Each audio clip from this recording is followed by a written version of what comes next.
Euroopast või et seda tuleks siis otsida nädalate viisi. Ma saan aru, et te tegelete ka probleemiga üsna intensiivselt. Täiesti kindlasti see on hulgimüüjate prioriteet. See ongi meie kogu olemasolu mõte, et vajalik ravimid jõuaks Eesti patsientideni ning et ravimeid ei peaks patsient vajaduse korral ükshaaval, pakenhaaval eraldi taga otsima hakata, et sinna on kõik meie pingutused suunatud. Ja väga õigesti tõite välja Ravimiameti ravimiregistri, kus tarneprobleemide kohta on informatsioon avaldatud. Sealt leiab lisainformatsiooni ka selle kohta, kui kaua eeldatavalt ühe või teise ravimi tarneprobleem võib kesta, samuti sellest, mis võiks olla selle ravimi terapeutiline alternatiiv, kui see olemas on. Ravimiamet annab ka selle kohast soovitusi. Õnneks tõepoolest ravimite kättesaadavuse puhul seda suhtusi ravimeid, mille üleüldse alternatiiv puuduks kõige rohkem. Väga palju ei ole. Et küll peab patsient vajadusel siin nõu pidama oma arstiga ja arstid samamoodi loodetavasti ravimiregistri abiga suudavad leida teistsuguse raviplaani või alternatiivse ravimi või teistsuguse ravimvormi. Et sellest Ravimiameti registrist on kindlasti väga palju abi. Suur tänu teile selgituste eest. Teet Torgo, Ravimihulgimüüjate Liidu juhatuse esimees. Uue aasta mahtu peaks kogunema ka asjakohane kriisikomisjon, mis neid samu probleeme veel kord arutab ja loodetavasti need lahendusi leitakse. Aga ärme nimetame seda lugu siis veel kriisiks, seda enam, et praegu tõsisemad juhtumid õnneks ei ole ravimi puudumisele järginud. Tõepoolest, suur tänu teile ka. Kas lõpukink on juba olemas? Ülikool, kool või lasteaed. Parim mälestus on lõpuraamat, kus fotodel nii sõbrad kui sündmused. Lõpuraamatute tellimise teeb lihtsaks omaraamat.ee. Ise koostad, ise kujundad ja ise saadad trükki. Telli varem, siis hind on parem. Igale lõpetajale oma raamat. Omaraamat.ee. Hea imendavusega Pertils rauatabletid on head vereloomele ning väsimuse ja kurnatuse vähendamiseks. Küsi apteegist.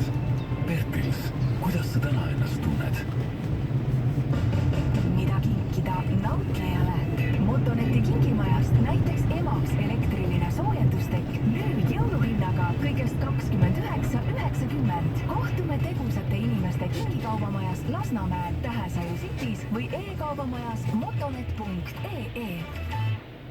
Juba üle veerand sajandi oleme loonud inspireerivaid keskkondi kodudesse ja kontoritesse. Põnevad dekoratiivvärvid, keraamilised plaadid ja põrandalahendused leiad meie esindustest Tallinnas ning Tartus või veebilehelt florin.ee. Florin Interiör. Rohkem kui ootasid.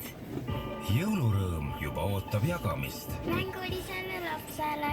Noorele maailma avastajale. Pargib parimad sõiduriistad jõuluvana kingikotti saad ikka Infoautost. Suur valik Fordi lauaautosid jõulueel hinnavõiduga kuni 5500 €. Leia parimad veebist Ford.infoauto. Hau! Nüüd Fordi järele. Nüüd!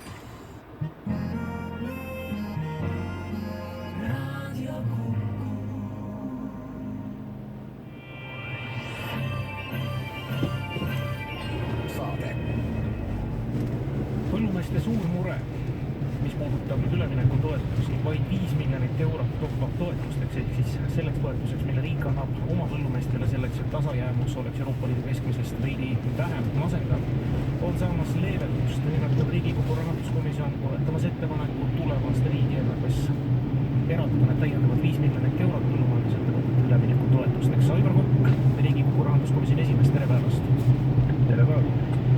Kui see 5 miljonit välja kuulutati, siis lubati koheselt, et hakatakse palavikuliselt otsima. Selge, et taevast seda raha ei võtta, see tuli millegi arvelt. Küsimus kõlabki mille? Jah, tulemus on see, et me vaatame üle selle aasta riigieelarve kulud ja nägime, et valitsusreservi kasutada see aasta suures osas ära ning kasutada järgmise aastasse üle ning tänu sellele me on võimalik siis 5 miljonit leida järgmise aasta riigieelarvest ja valitsuse reservist võetakse see 5 miljonit ära. Ja reserv sellest liiga palju pihta ei saa ja mingid lubatud piirid sellega ei ületa? Ei, me just seda me jälgisimegi, et riigi valitsuse reservi ehk sama suurusjärgus, kui oli käesoleval aastal. Ja põllumeeste mured, kes eelmisel aastal sai 15 miljonit, see kuigivõrd leevendab, aga päris nagu endisaegsele tasemel seda toetust ei tõsta. Homme on oodata traktorit tootjale. Mida on vastata või mida teil on vastata neile, kes siis homme tulevad?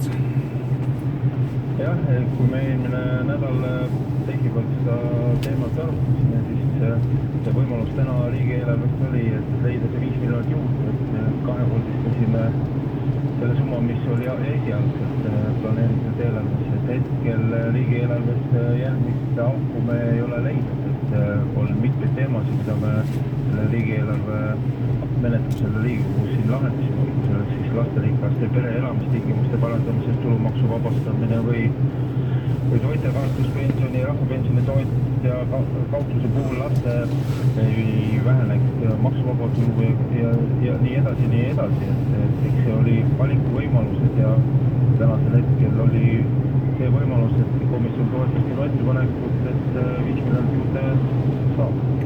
See läheb nüüd siis teiseks lugemiseks? Ei, see läheb kolmandaks lugemiseks, see on juba kolmapäeval suures saalis, et ma ei usu, et selle ettepaneku vastu keegi Riigikogu suures saalis on. Tuleme korra tagasi ka selle juurde, miks see probleem tõstatus, see vist ei ole nagu enam üldse mitte saladus, et riigieelarve strateegia läbirääkimiste aegu lihtsalt need top-up toetused unustati uue valitsuskoalitsiooni poolt ära.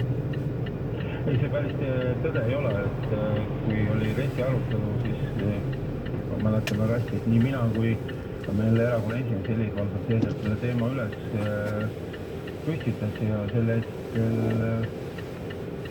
maaeluminister vastas, et see on olemas, et ega me kõiki numbreid seal ei näinud, et me uskusime võib-olla mõnda asja rohkem kui oleks pidanud ja kui sügisel arutelu juures veel mitmel korral see teema üles kerkis, siis vastus oli, et see raha on olemas, aga lõpuks selgus, et tegelikult seda raha ei olnud arvestatud. See oli ministeeriumi poolt küll ettepanek tehtud kevadel varakult, aga ei olnud eelarvesse sisse arvatud. Kuidas nüüd järgmise 2021. aasta eelarvega on? Seda summat hoitakse meelele, püütakse vähemasti see 15 miljonit sinna ära tagada?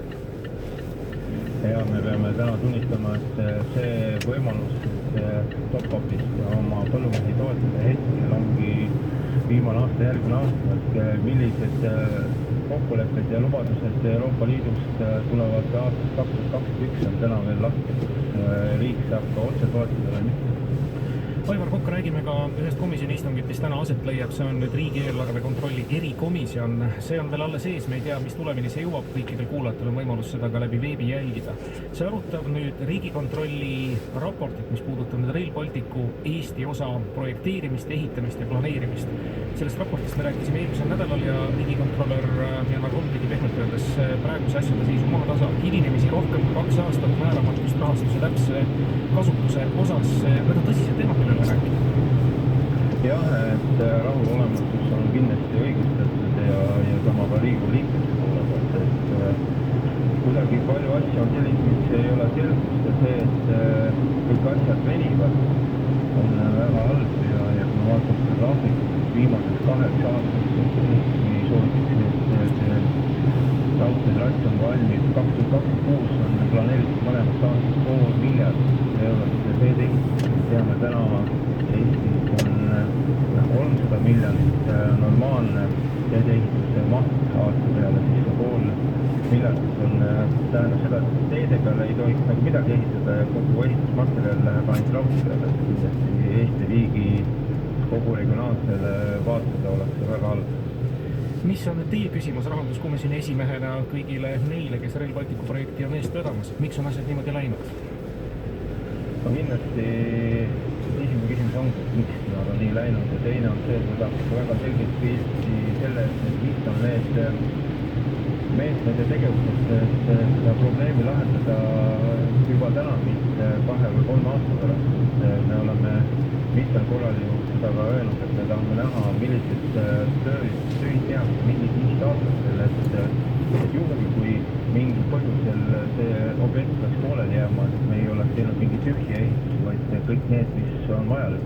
Siiamaani on seda tehtud see trammide lennujaama või praegu projekteerimise etapis olev Ülemiste terminal, kus peaksid kõik trammid, rongid, lennujaamad saama ühendatud, et oleks üks korralik transpordikeskus. Ja ebaselgus rahastamise täpse jaotise osas võib ohtu panna ka nüüd selle projekti järgmise nii-öelda Euroopa Liidu eelarveperioodi rahastuse, ehk siis see võib alt ära kukkuda või segadused jätkuvad. No üks on see ja tuleb ka seda alati märkida, et Riigikogu on andnud volituse täna Rail Balticu ehituses, kui on oma finantseering 15%. See protsent muutub, läheb suuremaks, siis tuleb uuesti tulla Riigikokku, et saada ka sellest toetust selle ehitusega edasi. Ja samas, kui me näeme, et mitmes kohas on puudujääke ja see kogu ehitus ei toimi nii, nagu me soovime, siis on see risk, et ühel hetkel üldse raha ei saa palju suurem kui varem. Suur tänu selle usutluse eest. On asju, mille üle mõelda, üks positiivne uudis põllumeestele ja nüüd üks negatiivne siis seoses Rail Balticuga. Soovime teile edu ja Aivar Kukk. Kõik teate, nägemist. Te kuulate Saaret. Järgnevalt räägime Aafrikast. Aafrikast on rääkinud Euroopa Liidu välisministrid tänasel kohtumisel Brüsselis, arutamaks tõepoolest aktuaalseid küsimusi Saheli piirkonnas, mis on seotud kliimamuutustega ja millega seoses nüüd lumepalli efektina ei sobi see võrdlus küll Saharasse. Üldisemalt suurendab siis ohtu ka rändele ja migratsiooni probleemidele. Meil on hea võimalus vestelda Urmas Reinsalu välisministriga. Tervist! Euroopa Liidu Aafrika suhted võiks ju neid pidada tegelikult heaks. Siit-sealt on kuulda olnud ja eks seda on ka näha erinevates Aafrika riikides, kui palju tegelikult on Aafrikas huvisid Hiinal. Ja täitsa sellised altruistlikeid, kui Hiina on väga paljude riikide Aafrika võlad üles ostnud ja toimetab see päris omapäi. Ning ma ei tea, kas see on nüüd hea või halb, räägime siin lõunapoolsematest ja vaesematest Aafrika riikidest. No mitte ainult Hiina on kindlasti ju oma mõju Aafrika kontinentil tugevalt kasvatanud, aga viimasel ajal on võtnud selle ette väga tugevalt Venemaa. Et see oli üks teemade ring, millel ma ka Euroopa Liidu välisministrid alustasid täna seda, milline võiks olla Euroopa Liidu tulevane Aafrika strateegia. Teine teemade ring on kindlasti seotud seda, et kuidas siis ebaseaduslikku rännet tõkestada. Rändeküsimus jääb Euroopa Liidu ja Aafrika saatma ja on pigem kasvava probleemina. Ja ma kutsusin üles just nimelt sellele, et selle strateegiast peab läbivalt olema just nimelt eraldi agenda ebaseadusliku rände tõkestamise kohta selleks, et riigid võtaksid endale kohustuse kontrollida piire, kohustuse võtta vastu isikud, kes saadetakse Euroopa Liidu territooriumit välja ja seetõttu on hästi tähtis, et see tegelikult toimiks, piguda neid tulemusi just nimelt muude koostöö valdkondadega, muu hulgas arengukoostöö vahenditega, millega Euroopa Liidu toetamist Aafrika. Kas on jätkuvalt nõnda, et tulenevalt ajaloost ja geopoliitilisest ajaloolisest olukorrast on rohkemat huvi toimetada ja ka sotsiaalarengu abi anda pigem brittidele, prantslastele, itaallastele?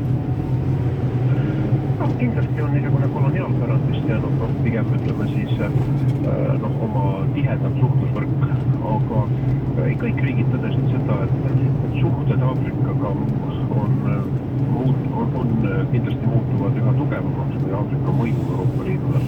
Ja seetõttu on hästi tähtis see, et Aafrikat kindlasti me ei näe ainult nii arenguabi sihtriigina, vaid kindlasti on see koht ja keskkond ka, kus oma ärihuvisid kaitseda.